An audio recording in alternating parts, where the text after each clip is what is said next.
The first thing they heard was the drumbeat. It came rolling across the Oklahoma hills like something ancient and untamed, a deep rhythmic pulse that seemed to rise from the red earth itself. The German prisoners standing along the fence line at Camp Gruber fell silent one by one. Their conversations died mid-sentence. Their cigarettes hung forgotten between their fingers. August 1944. The summer heat pressed down on everything like a wool blanket soaked in water. Dust hung motionless above the dirt roads.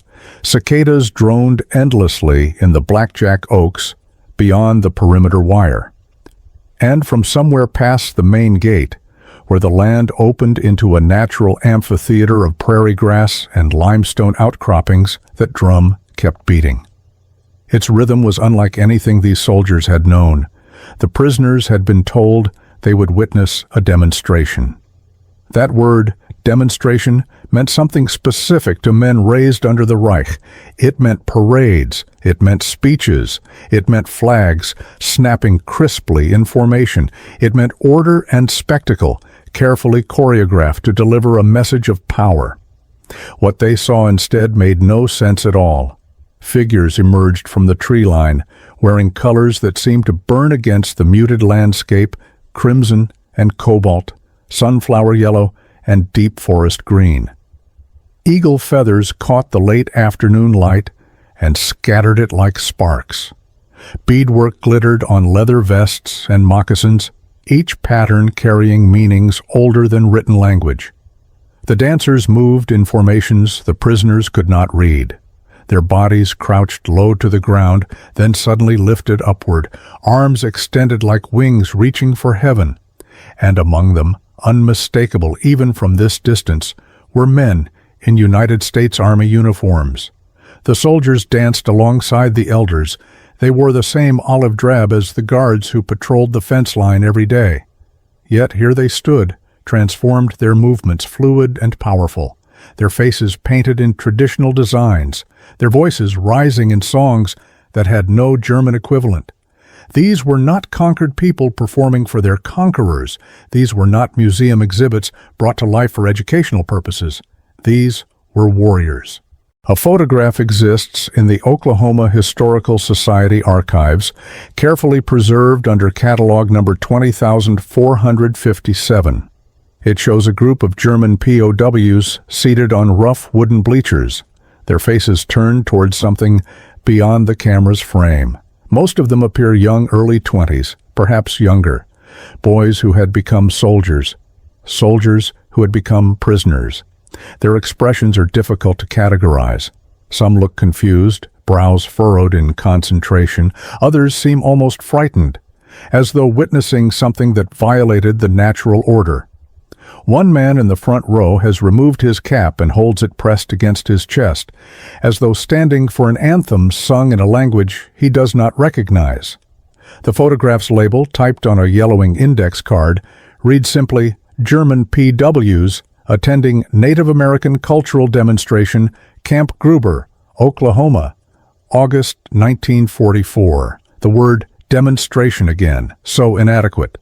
What the camera captured was something far more dangerous to men who had been raised on carefully constructed lies. These prisoners had come from the Africa Corps. They had fought in the Italian campaigns.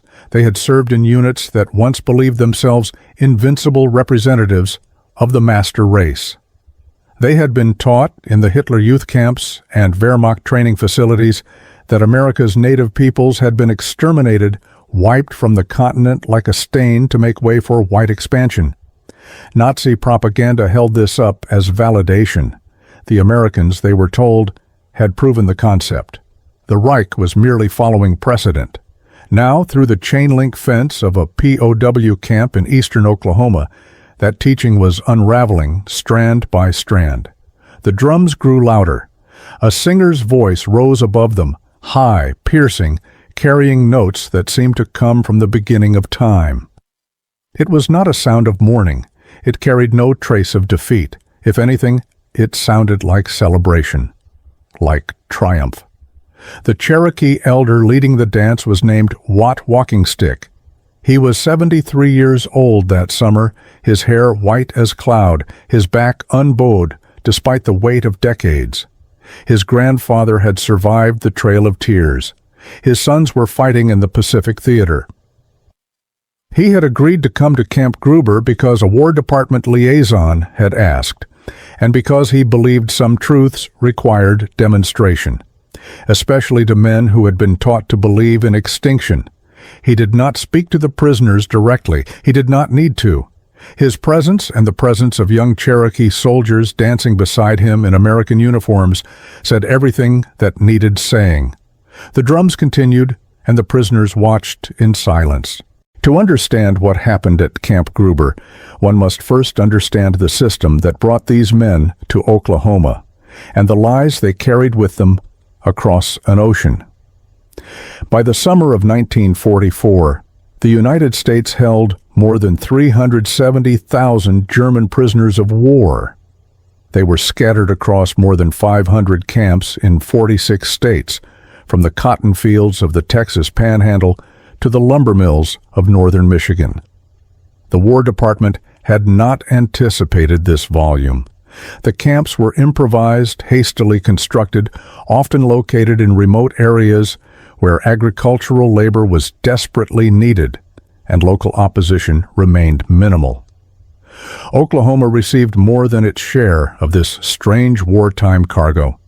The state's oil fields, farms, and military installations required workers, and prisoners provided labor that was cheap, regulated, and under the Geneva Convention of 1929, legally permissible for non-combat tasks.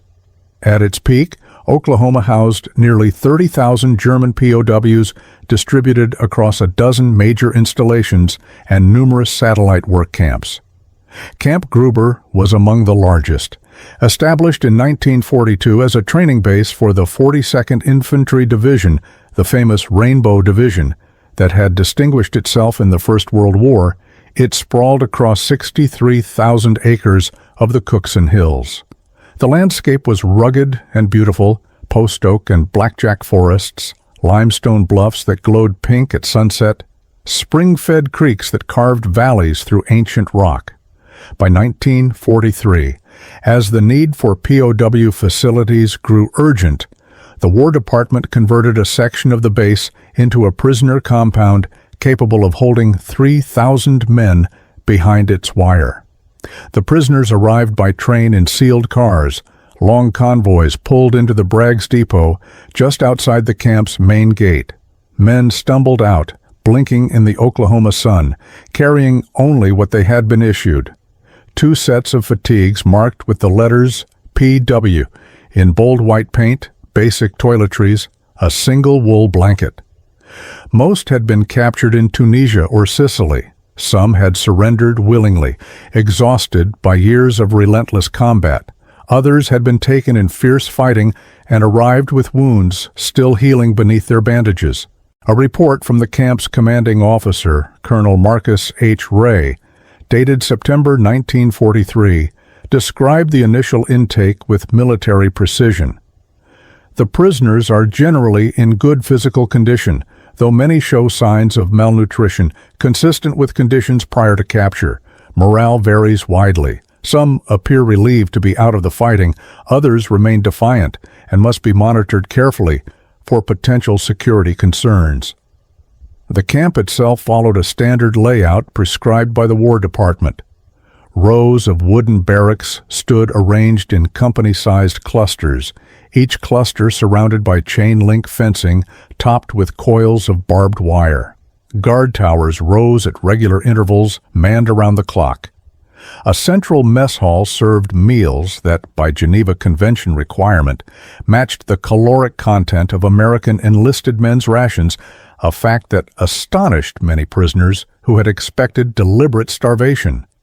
Daily life followed a rigid schedule, as regular as clockwork. Reveille at 0530, roll call at 0600, work details agricultural labor, road maintenance, forestry operations occupied the morning and afternoon hours.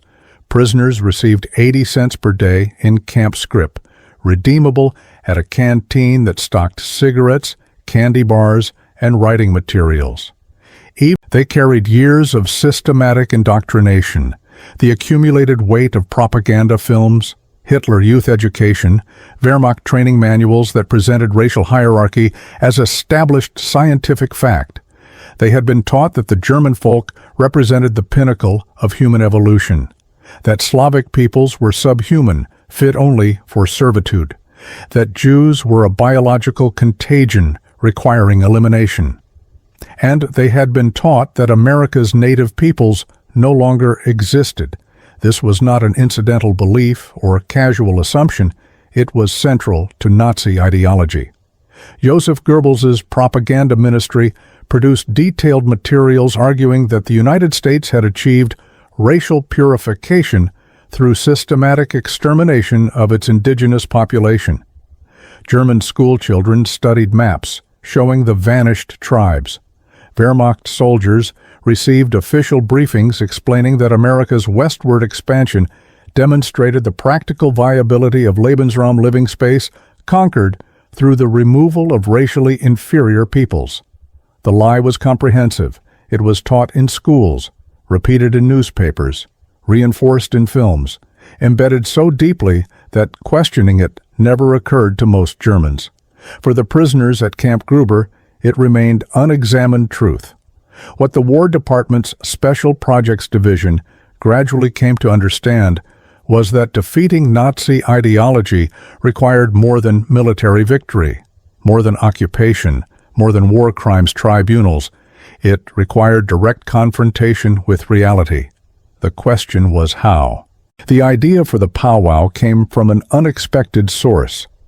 Captain Thomas F. Beaulieu was a White Earth Chippewa from northern Minnesota, one of approximately 550 Native American officers serving in the U.S. Army during the war. Assigned to Camp Gruber as a special liaison officer in early 1944, he brought a perspective the standard re-education materials could never provide. He understood what the prisoners did not know. More importantly, he understood what the War Department's pamphlets and documentary films could never adequately convey. "You can show them printed materials," he wrote in a memorandum to Colonel Reich, dated June 12, 1944. "You can screen approved motion pictures. You can lecture until your voice gives out, but they will not believe what they merely read or hear. They must see with their own eyes. They must witness what cannot be denied." Beaulieu proposed bringing Native American soldiers from nearby military installations, along with civilian elders from the Cherokee and Muscogee Creek nations, to perform a traditional powwow for the prisoners. The event would serve multiple purposes: a morale boost for the Native servicemen, a cultural education opportunity for the Germans, and, though Beaulieu did not state this explicitly in his official memorandum, a direct, undeniable repudiation of Nazi racial propaganda. Colonel Reich approved the proposal on June 28, 1944. Preparations began immediately. The logistics proved complex. Elders from the Cherokee community in Tahlequah agreed to participate, as did cultural representatives from the Muscogee Creek Nation, headquartered in Okmulgee. Native American soldiers stationed at Camp Gruber and nearby Fort Sill requested special leave to join the demonstration. A parade ground near the camp's main entrance was cleared of equipment and prepared with wooden benches arranged in rising rows. On August 12, 1944, the first of what would become several powwows took place. The prisoners assembled at 1600 hours under hazy afternoon skies. They had been told only that they would witness an American cultural event. Military guards escorted them to the designated viewing area in orderly groups of 50, filling the benches row by careful row. Most expected something resembling a military review, perhaps a brass band, perhaps a flag ceremony with speeches. What they encountered defied every mental category they possessed. The opening drum call began without formal announcement. It rose from a group of elders seated in the center of the cleared ground. their weathered hands moving in precise unison against a large ceremonial drum stretched with buffalo hide. The sound was entirely unlike European martial tradition, not a march, not a military cadence, but a pulse that seemed to emanate from the earth itself. Then the dancers emerged. They came from the tree line in slow, dignified procession, men in full traditional regalia, women in jingle dresses that chimed with each step, children carrying small fans crafted from eagle feathers. Among them walked soldiers wearing standard army fatigues, their uniforms unadorned except for unit insignia and service ribbons. As the drumbeat gradually accelerated, these soldiers joined the traditional dancers, their disciplined military bearing blending seamlessly with ancestral movement patterns. A prisoner from Hamburg named Klaus Weissner later described the moment in a letter to his mother. Portions of this correspondence survived in family archives and were shared with academic researchers in 1998. We did not understand what we were seeing. These were Indians, real Indians, living and breathing, not figures from American cinema. And they were soldiers, American soldiers wearing the same uniform as our guards. Some displayed combat medals. One had a bandaged arm and a sling, a wound from battle. They danced as though the ground beneath them belonged to them, as though it always had and always would. The demonstration continued for nearly 2 hours. It included traditional war dances, honor songs dating back generations, and a veterans recognition ceremony during which Cherokee elders presented sacred eagle feathers to young soldiers preparing to deploy overseas. An Army chaplain offered brief explanations of each segment through a German-speaking translator, though many prisoners found the visual spectacle far more compelling than any words. At approximately 17:30 hours, something unscripted occurred. Wat Walking Stick, the Cherokee elder who had led the opening ceremonies, walked slowly toward the fence line, where a group of prisoners stood watching. Through the translator, he asked if any of them wished to pose questions. For a long moment, absolute silence hung in the humid air. Then a young prisoner near the front, identified in later accounts as a former university student from Leipzig, raised his hand tentatively. "We were taught your people had been destroyed," he said quietly. "That America eliminated you, the same way they wished to eliminate us. Is this teaching not correct?" The translator conveyed the question carefully, word by word. Walking Stick considered for what seemed like a very long time. The drums had fallen silent. Even the cicadas seemed to pause. "I am standing before you," the elder finally replied. "My father survived the Trail of Tears when he was a small child. His father fought against Andrew Jackson's armies. We have endured everything that was meant to destroy us. We remain here. We will remain here when your war becomes distant history. We will remain here when the lies you were taught are completely forgotten." The translator hesitated, then delivered the response precisely. No one spoke afterward.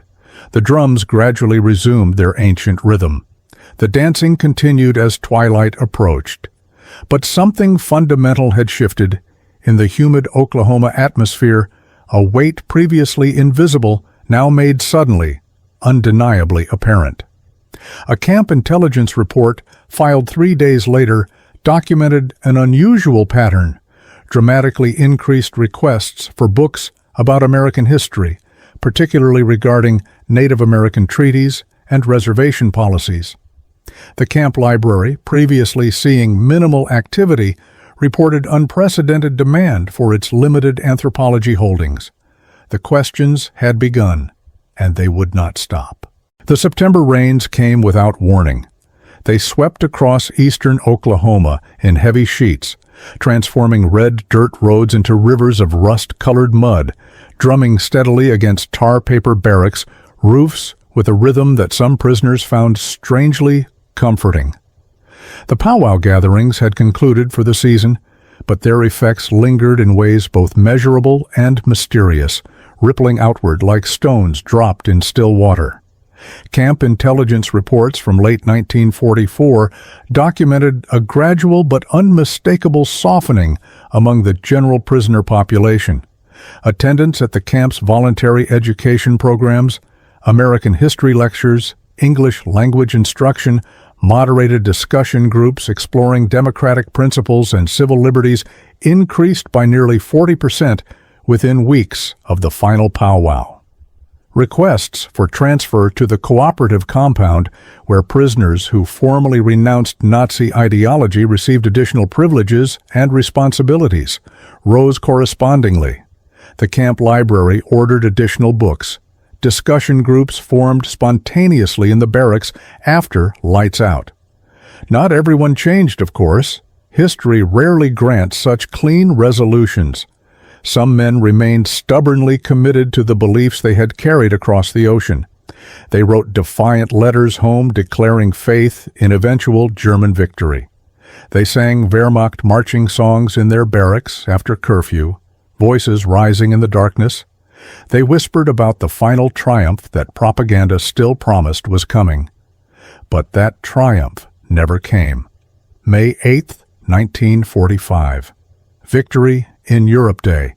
The news arrived at Camp Gruber by Armed Forces Radio, confirmed by camp commanders in a brief announcement during morning roll call. The European War was finished. Germany had surrendered unconditionally. The 1,000-year Reich had lasted exactly 12 years. A prisoner named Heinrich Brandt, originally captured in Tunisia during the spring of 1943, later recalled that moment in an interview recorded by German public television in 1995, 50 years after the war's conclusion. We stood in formation, as we did every morning, and the American officer told us quite simply that the Reich had fallen. Some men around me wept openly. Others stood rigid as statues, unable to process what they had heard. And I found myself thinking of the Indians dancing. I thought, they were right all along. They remained standing. They survived everything. And what we believed, the lies that shaped our understanding, that was what had truly been destroyed. Repatriation began in late 1945 and continued methodically through 1946. The prisoners were processed in scheduled waves, loaded onto ships, and transported back across the Atlantic to a Germany they could scarcely recognize.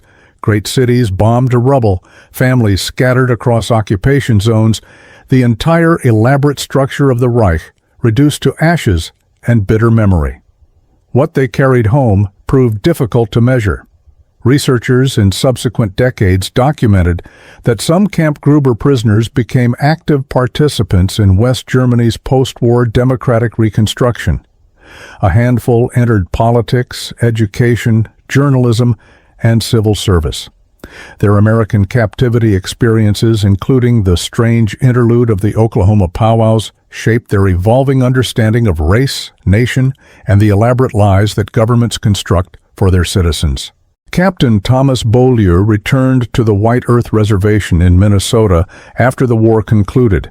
He worked for the Bureau of Indian Affairs until his retirement in 1968, spending decades advocating for tribal sovereignty and cultural preservation. He rarely spoke publicly about the Camp Gruber powwow program, though he maintained a folder of letters from former German prisoners who had written years later to express their gratitude. Those letters remained in his family's possession until they were formally donated to the Minnesota Historical Society in 2004. Watt Walking Stick passed away in 1952 in Tahlequah, on the same land his family had cultivated since surviving the Trail of Tears more than a century earlier. His descendants maintained the tradition of powwow dancing through subsequent generations. His great-grandson served 2 combat deployments in Iraq. Camp Gruber itself transitioned back to training facility status after the war concluded.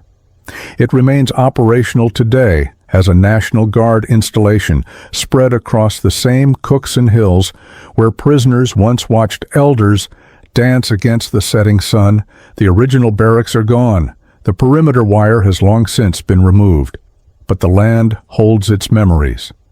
In 2019, the Oklahoma Historical Society mounted a modest exhibition titled Enemies and Allies, POWs, in Oklahoma during World War II. It included several photographs from Camp Gruber, including that singular image of German prisoners witnessing the Powwow catalog number 20,457. Visitors of all ages paused before it. Some stood in contemplative silence. Others openly wept. A descendant of one of the Cherokee dancers attended the exhibition opening.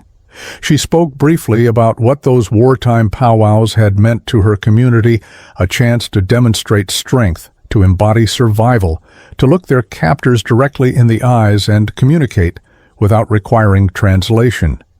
"We are still here." A reporter asked whether she believed the prisoners had truly understood. She considered the question carefully before answering.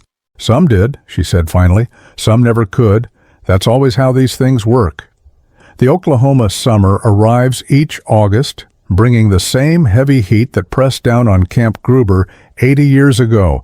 Cicadas still drone their ancient songs in the blackjack oaks. Red dust still rises in clouds when trucks rumble down country roads. And somewhere at powwows in Tahlequah and Okmulgee, in Tulsa and Oklahoma City, and communities across the state, the drums still beat. They beat for ancestors who endured the Trail of Tears. They beat for warriors who fought and died on foreign battlefields. They beat for truths that no propaganda ministry could ever erase. The prisoners have passed now. The guards have passed. The razor wire and wooden towers and the war itself have faded into history's long afternoon. But the drums remain. They speak of survival against impossible odds. They speak of persistence through generations of hardship. They speak in rhythms older than any written language of peoples who were never meant to endure and who endured anyway.